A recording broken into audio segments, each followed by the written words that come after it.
Becoming a parent can be one of the most rewarding and magical times of your life, but it also brings challenges. Coming to terms with having a new baby is incredibly stressful, and anyone that says, oh, I adapted to it really easily is not being completely honest with themselves. I found it really, really hard, really hard. I put it down to tiredness, hormones. Depression, anxiety and other mental health problems are the single biggest complication of pregnancy and early motherhood, affecting around 2 in 10 women. Despite this, many will hide their symptoms, often from a sense of shame or hoping they'll simply go away. We at Best Beginnings are working to change that. That's why we've created a series of films called Out of the Blue. In this first film, we'll meet 5 parents who've shared their stories to help others recognise if they're becoming unwell and understand they're not alone. There was a load of cloud around me and I never saw anything. All the shops, all the building, everything drowned out. We didn't want the family to know because there's a big stigma in mental health, and it's probably worse in postnatal depression because everyone's thinking, well, how can you be depressed? It's such a happy time, and we were worried about social services taking the baby off us. I think because I kept everything so hidden, I think I kept it very hidden from myself. So until I got to the point where there was no return, there wasn't really any other symptoms apart from isolation. Through these families' stories, we'll learn why it's important to ask for help. No one will take your baby away because you're unwell, but they will help you recover. If I didn't have the support, I think it would have just taken longer to come round, just longer. What I know now, the quicker the help, the quicker recovery. This film will show you the different kinds of treatment and support available to help you recover and enjoy life with your baby.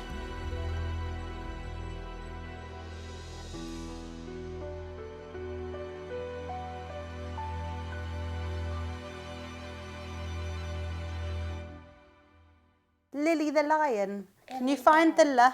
This is Jessica, who has 2 daughters. Things went smoothly when she had her first baby. Can we find a ruff for Rihanna anywhere?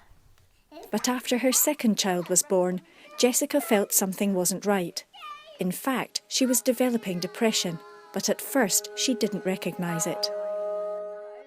Postnatal depression never occurred to me because it was never talked about. So I had no idea what was going on in my head. I knew something was wrong, but I couldn't figure out whether something was wrong with her or something that was wrong with me. From her first night in hospital, Jessica began to lose confidence in herself as a mother. She screamed all night, and that's when the feelings of failure started coming in. Why couldn't I look after her? Why was she not happy with me? A midwife at one point, because I was so fraught, picked her up and held her, and the second the midwife held her, she stopped crying. And that is when I started feeling the distance between me and her. I started thinking, why can you be happy for her and not me? Is it me? Am I the reason why you're crying? And so I took every opportunity to let someone else hold her because I thought that's what would make her happier, that's what she wants. If you're feeling low or anxious after you've had a baby, it's all too easy to dismiss or ignore. You may have heard of the baby blues and assume your feelings are nothing to worry about.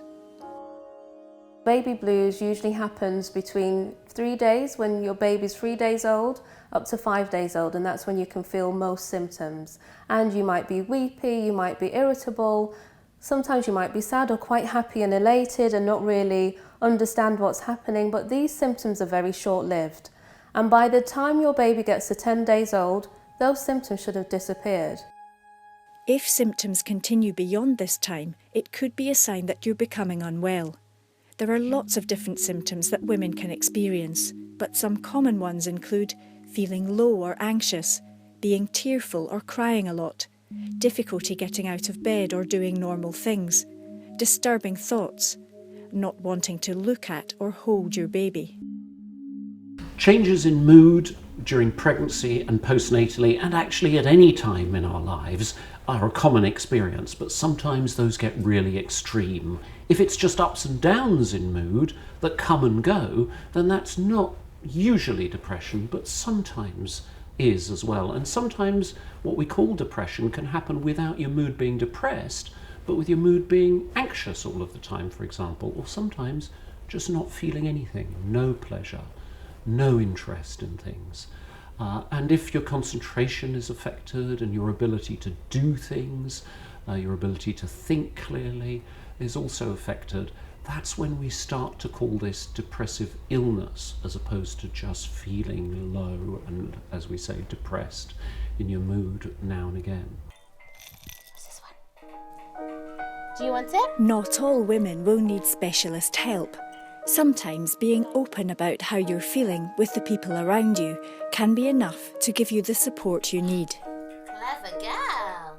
There are moments that you will sit and cry, and that's perfectly normal. And a lot of people say to you, oh, it's postnatal depression. Sometimes it's not. Sometimes you just need to get it out. You just need to cry.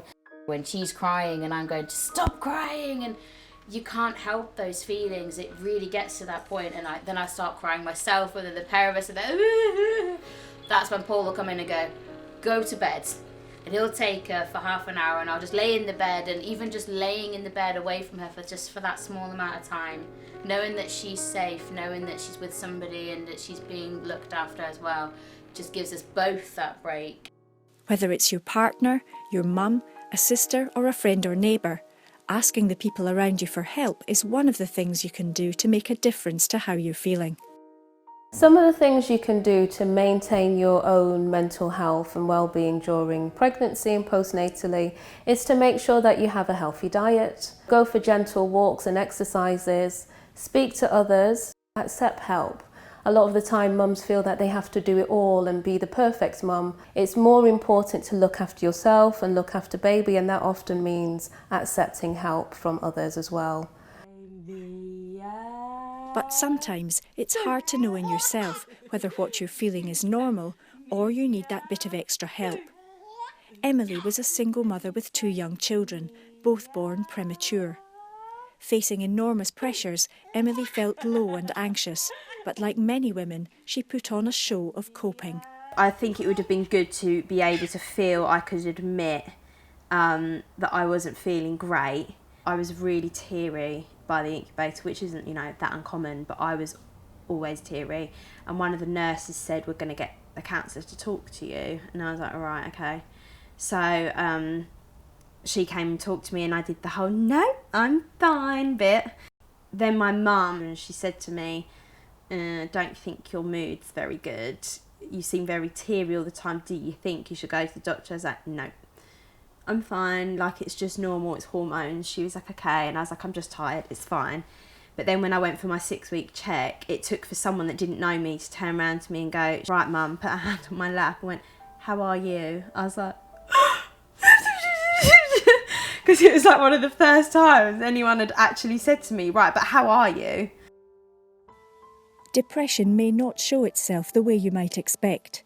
It can be mixed up with other symptoms, including anxiety, fears that you will harm your baby, loss of confidence as a mum, and extreme mood swings. Oh, something quick.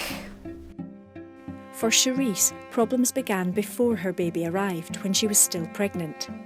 She experienced extreme bouts of anger, which nobody around her connected with depression at the time. Didn't trust my sisters, didn't want to trust my mum even though she was the only person I had, arguing with my sisters every day as you kind of do, but this was different. This was when I wanted to attack them, and I kind of was attacking them. My sisters were scared of me and they would call the police on me because they didn't know what else to do. Charisse didn't get the right kind of help at first, and nobody realised that she was becoming depressed until months later, after the baby was born. Jessica also had symptoms that you might not normally connect with depression. I used to have many visions of accidents that might happen. For example, I have a balcony, and I would be walking towards the balcony, and suddenly I would see myself tripping and Lily flying over the balcony. Those thoughts were so overwhelming, and I didn't want them to happen, and I thought, well, how can I stop them happening? If I'm imagining them this much, then surely something's going to happen. Are they premonitions? Are they things that I wish I would do? I had no idea what they were, and that's why I constantly asked other people to hold Lily or to do things for me with Lily, because I knew that she would be safer in somebody else's care. Unwanted thoughts and visions of hurting your baby are surprisingly common. This can make it very hard for women to talk to others about how they feel.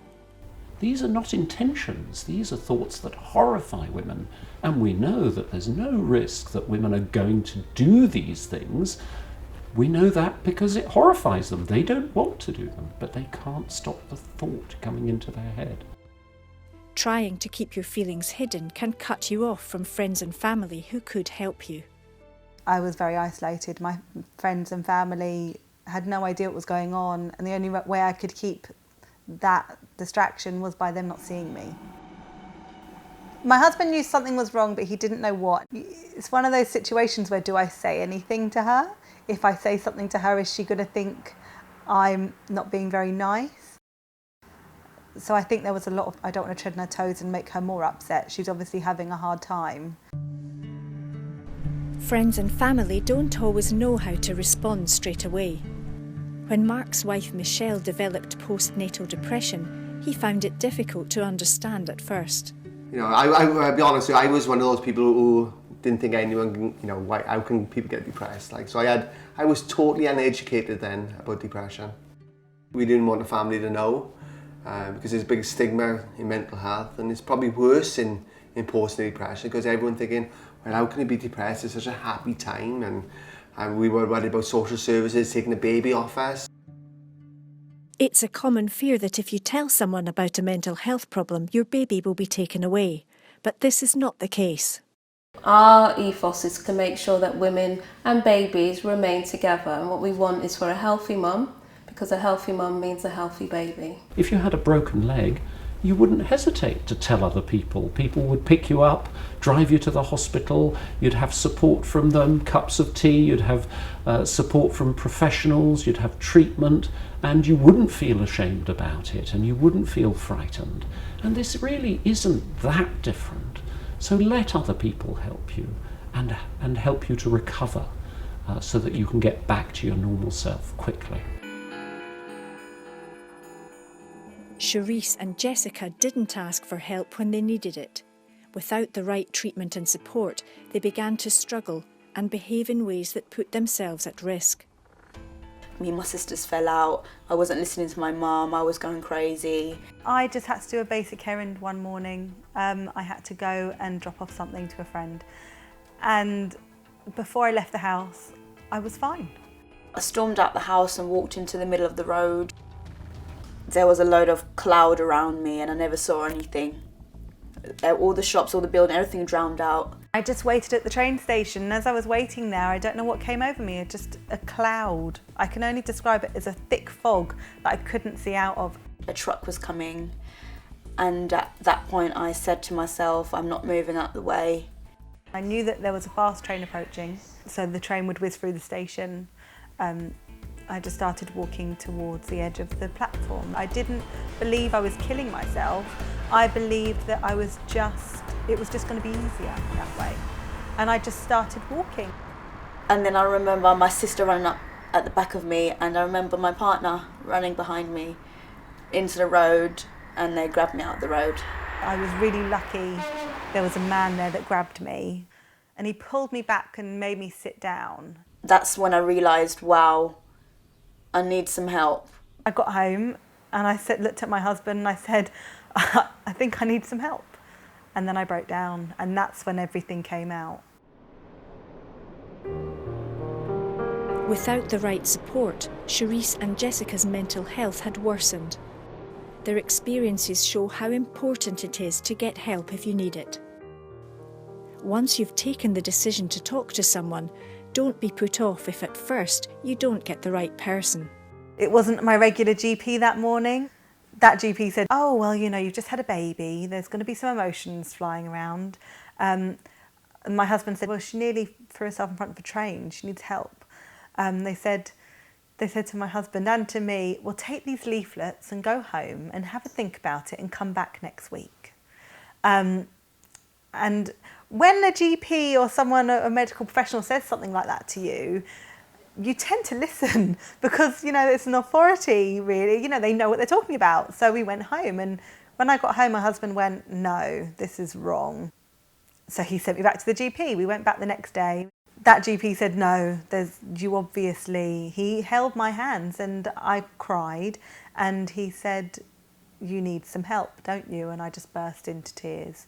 I think if I hadn't been pushed, I probably would have got a lot worse, a lot quicker, because I wouldn't have gone. I was too scared to go. It took someone forcing me to get me to go. Like Jessica, it's important to keep asking until you get the right help. Always come back. There's always someone else you can speak to. If it's a GP surgery, there's always other GPs that you can make an appointment to see.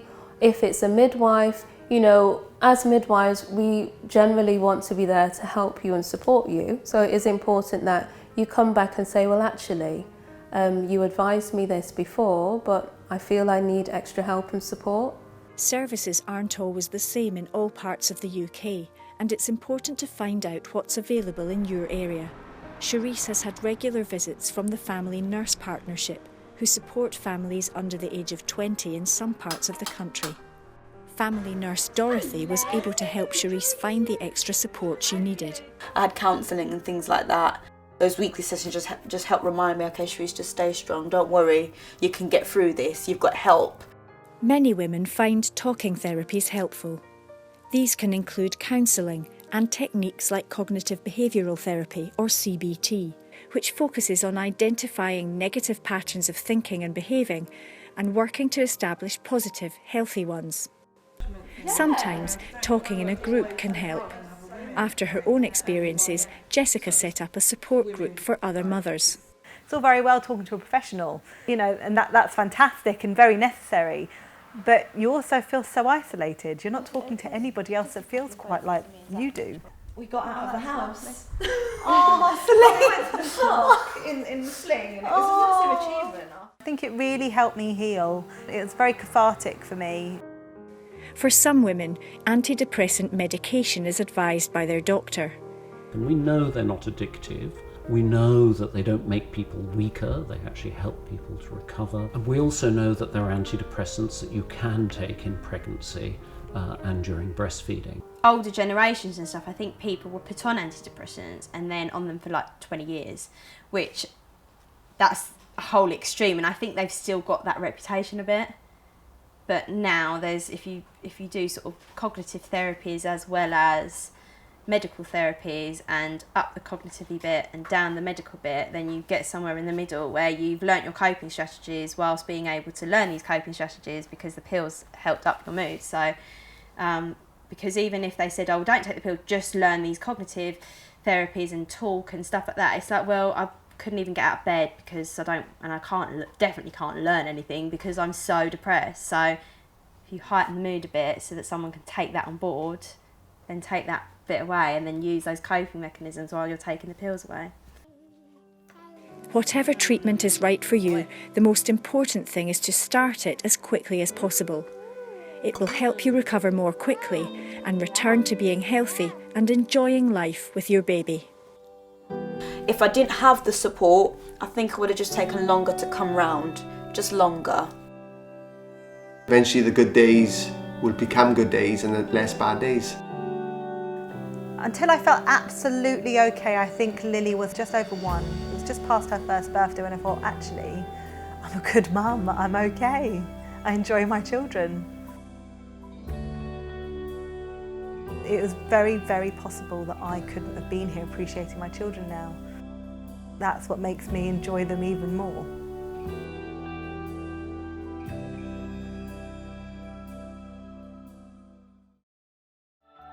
This film is the first of a series exploring different aspects of mental health if you're pregnant or a new mum, through the stories of parents who've experienced them and recovered. The websites on your screen now also provide more information and support, and the telephone numbers of helplines you can call.